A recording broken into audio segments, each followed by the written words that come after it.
Hey guys, and welcome back to the channel. Today I bring bad news. Unfortunately, this is my final ever YouTube video. Until the overnight stay vlog on Friday, of course. Sorry about that one. But hello there, this is not my final ever YouTube video, so you can get down there, hit that subscribe button, I highly appreciate it. But yes, welcome back. Newcastle played Fulham on Saturday. International break is now officially over. No more games, thank God. We're back now, we're ready to go on Saturday. We play Fulham in what is quite a hard game for us, so it's important that we have our best players available. So yeah, we're here to talk about everything essentially. But before that, I will get back to your replies. By the last video, I apologise for not commenting. Pretty much I've been quite busy. But thank you so much for everyone that has voted for me in the Football Content Awards. If you haven't done so already, I'll stick it down in the pinned comment. Pretty much vote for me in the best Premier League content creator and the best in video as well. And as I said, if I win any of those, I will do giveaways on the channel. So there's a big incentive for you. But thank you so much, though. It means the absolute world to me. I promise I will get back to your replies. I'm just quite busy and there's a lot of yours as well. That's kind of the best way of putting it. So I will get back to you today and tomorrow, so apologies for that. But yeah, plenty to get into today. So Newcastle are set to make a Noah signing, a big signing as well. As well as that, we have a major player that's going to return on Saturday, which I did mention in the last video. So this is a sort of an update on an injured player.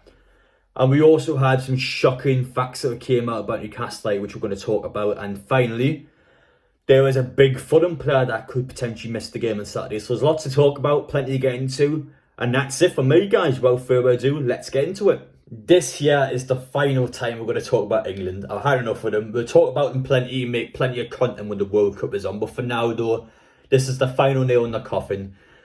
But I did think it was quite interesting about Southgate's comments on Trippier. So he's actually spoken in the press conference on how he believes that Trippier's all-round game is better than Trent's.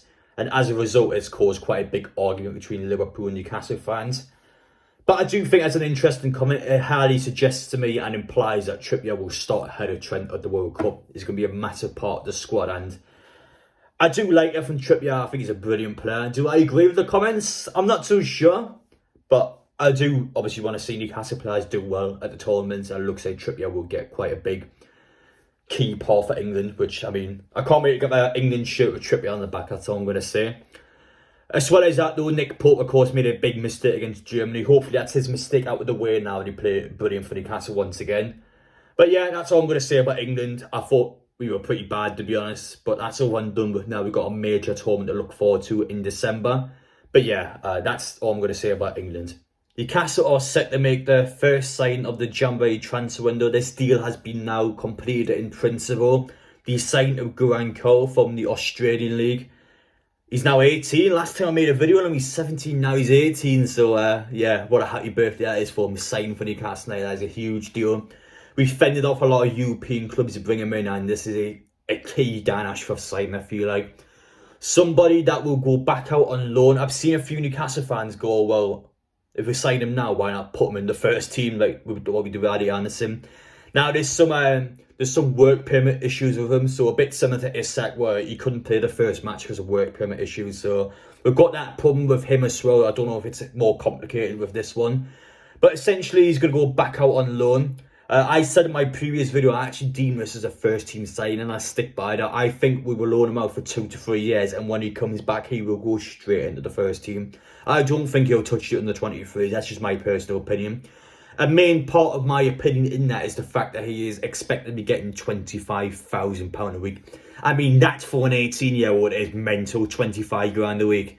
So that straight away tells me that he is not meant for the under-23s, because as far as I'm aware, there's nobody in that squad that is even close to making that sort of money. So yes, I think he'll go straight to the first team once his loan spells have ended. I think that's the plan of the club. He'll go out for a couple of years, get our experience he needs, and then he'll come in and he will be that first team signing. So that's my personal impression. This is sort of like almost like an Ekitike replacement. He's somebody that is supposed to build up at the club over time and become better. I think the club's done the correct thing in signing him. I'm excited to see how he progresses, and this could be the next big thing at Newcastle.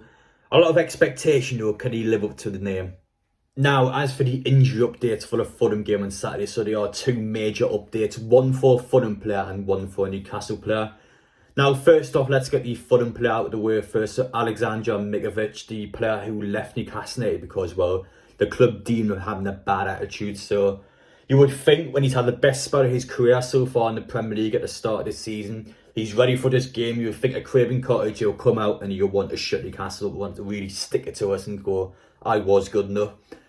So yeah, big opportunity for him. However, though, in his final game in the international tournament, he came off with a bandaged foot. So essentially, as far as I'm aware on social media, he actually got this issue in the first game.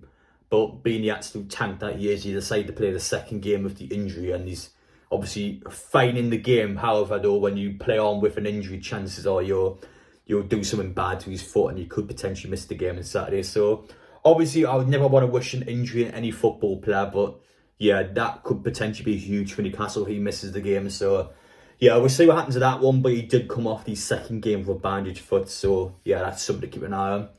And as for Newcastle now, it has now been confirmed that Bruno is set to start against Fulham. So essentially with him, Bruno was also going to play this second game for Brazil. However, Newcastle was straight up done what the opposite of what Fulham should have done. Newcastle was straight up told Bruno, no, come back home now. So they pretty much demanded Bruno, and he had to go home essentially, so he couldn't play the second game for Brazil. So Newcastle called the shots in that one. Now Bruno is back. They expect him to start against Fulham on Saturday. So yeah, that is a huge game changer there. So as it stands, we could have Wilson, Sim-Maxson and Bruno all starting. So yeah, 3 huge players there, and that should be the cutting edge for us in that game. So my thoughts on that, I think Newcastle made the correct call. A bit harsh in Bruno, but listen, he's just came back from an injury. We can't afford for him to get injured again, especially for Brazil. We need at least have him playing for Newcastle if that was to happen. So yeah, it is what it is. We'll see what happens on Saturday, but some key boosts for us, and you should hopefully have us potentially winning the game now, you would think. Today, the Telegraph actually exposed Newcastle United with a shocking stat, and it just proves how much of a problem Dan Ashworth had with what the previous ownership has done. So despite the fact that the takeover happened about a year ago now, we still face quite a few problems that were set by the previous owner, which we had to in turn fix. This here is a key issue we had with players leaving the club. Now, a problem Newcastle had, we've seen with our long-serving players who left the club in the summer, a lot of them went out on loan deals. We couldn't get any money for these players, and this stat reveals why. So this stat here is the wage gap of what players were on at Newcastle United. So here we are. Kieran Clark was on £40,000 a week. Hayden and Hendrick were both on 50 grand a week, and Gill was on 60 grand a week. I mean, what the actual F? I mean, what is going on here? How was Gill on £60,000 a week? Bear in mind, he hasn't touched the first team in the last 3 seasons. I mean, he's been a bench warmer the entire time. And he was on a 6-year contract, I believe it was, with 60 grand a week. I mean, what was Mike Ashley actually doing? Like, why was he doing that? It was just so stupid. What is Jeff Hendrick warranted to get 50 grand a week when joining Newcastle? I mean, this guy was a bench warmer for Burnley. Let's be real, he was Burnley's 4th, 5th choice centre midfielder, and bear in mind that's already quite a low standard. I mean, how is he getting 50 grand a week when he first joined the club? And Kieran Clark, 40 grand a week. Again, he hasn't played in years. I mean, what were we actually doing with the players that we were given contracts to? It's just ridiculous. We had all these players, with the exception of Hendrick, were brought in to get us back in the Premier League from the Championship, and we gave them these long-term contracts with this stupid money. How was Gill getting 60 grand a week? It just baffles me. It is shocking. And because of that, now Dan Ashworth, when getting rid of these players, we had to still pay a lot of these wages to the players when they're out on loan, because, I mean, what club will want to pay those wages? There's no club in the planet that would want to do that. So despite the fact that Clark, Hendrick and Hayden are all on loan, Newcastle was still paying at least 2/3 of those contracts because of just what the previous ownership has done with them. It's ludicrous. It's absolutely ludicrous. And yeah, that's a key problem we still have at the club. So thankfully now, as the contracts run down, we can get rid of them. But that is a key issue, and why Newcastle may have problems trying to sign players because of the massive wage gap issues we have with the current ones. So yeah, what do I say with that? It's unbelievable. It just reminds you how crap the previous owners were. I mean, what? But yeah, now that I've got out of the way, let's finish off the final thing actually. So for those who are watching the women's vlog on Saturday, the 9-1 win in the cup, essentially the cup tie's been done now. So the Sunday after the Brentford games, we play Brentford at home on the Saturday. At Sunday, we play Doancestry at home. I'm not showing the venue yet. Newcastle have played at Kingston Park for the entirety of the season so far, but we have to rent out the venue essentially. So this is whether the club does that again or not. But yeah, we got a derby on the Sunday, so make sure to stick around for that. But anyway, guys, let me know your thoughts down in the comment section. I can't believe those stats the Telegraph is releasing. What was I actually saying? It's just ridiculous. But take care, guys. Let me know your thoughts down below. Plenty of news there. And yeah, we'll see you all for overnight stay vlog on Friday.